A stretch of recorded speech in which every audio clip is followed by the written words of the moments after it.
sidaan la soconna Soomaali badan ayaa ku nooleed dalka Ukraine sida haddana ka socda dagaalo oo u badnaa arday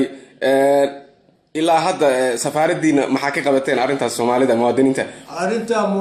Soomaalida runtii dad fara badan ayaa soo galay مثلا Jarmalka soo galay qaar safaaradeena ugu yimaadeen intii annaka awoodeena ah meel dejinay transportkoodii waxooda wixii aan ka qaban karno waan ka qabanay dad fara badan ay yimid qaar kalena waa sugaynaa inay yimaadaan waa sugaynaa wixii awoodeena ah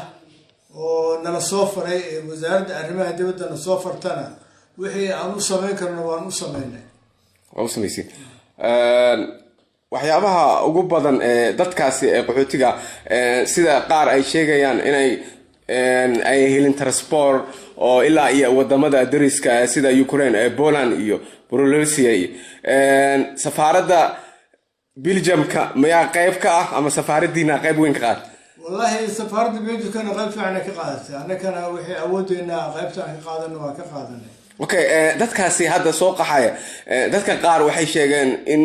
kaararkoodii iyo ID-goodii iyo baasaboorradooda ay ka soo tagaan oo dhibaato kala kulmaan maxaa kula talinaysaa dadkaasi hadda bisalaha markaan u hadlo qolooyin fara badan waxaa jira soo galay muxuu ahaa dalka Poland oo xagga Ukraine ka yimid adiga markaad dawladda xisaabtamayso waa inaad ku tala gashaa dawladda waxay tahay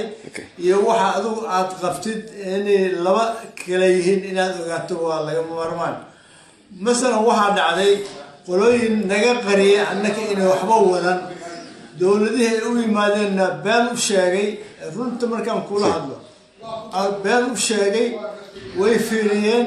meelay geeyeen kadibna maxay sameeyeen baaritaan sameeyeen alaabtii muxuu ahaa boosooyinka ay wateen ayay fureen waxa laga helay baasaboorradooda laga helay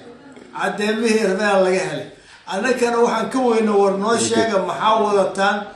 maxaad ku dhaqan soo ku nooshiisay waxay yihiin waxay leeyihiin waxa wadana ma jirto dokumento ma haysano waxa ma haysano hase ahaatee wixii ceebtooda banaanka la keenay dadkaas maxay yihiin marka yani runta way noo sheegi waayeen inaan caawinaan inaan wax u qabano laakiin waa suurtoobaysay inay muxuu ahaa runaantii noo sheegaan waxa ay yihiin iyo waxa ay wataan sidaan la soconnay dadka Soomaalida qurbaha ku nool waxay qabaan waxa la yiraahdo buufis ama cabsi dhibaatada hadda ay sheegaysana waa wax jiro oo dadka Soomaalida ay haysato oo aan fikir ahaan ka hayst maxaad kula talinaysaa oo fariin ah halkan ugu gudbinaysaa dadka Soomaalida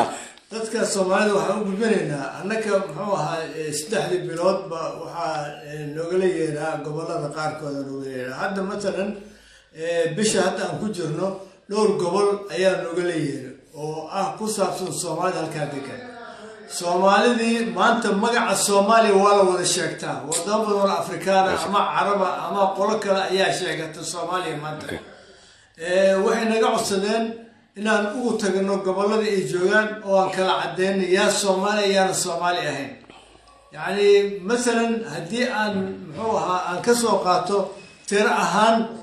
dadka soo qabtaan oo ay yiraahdaan dadka noo cadeeya يعني واحد كان لا بقول إلى بقول يكون تملها أنت كل أجانب كل هو أجانب مركز هذا ممكن صارنا هذا ممكن عدينا لكن سومالي ذا أنت بدنا وحي قبان عفسي وأنا نعلنا يا عفسي أي غور أنك علس شغاء كلنا مجرته أنك واحد واجب نقصاني الصومالي متاها معه قبا كرنا نوشة وعه قبا كرنا وكو قبنا علس صومها علس أنك السفارة هان ما أقولين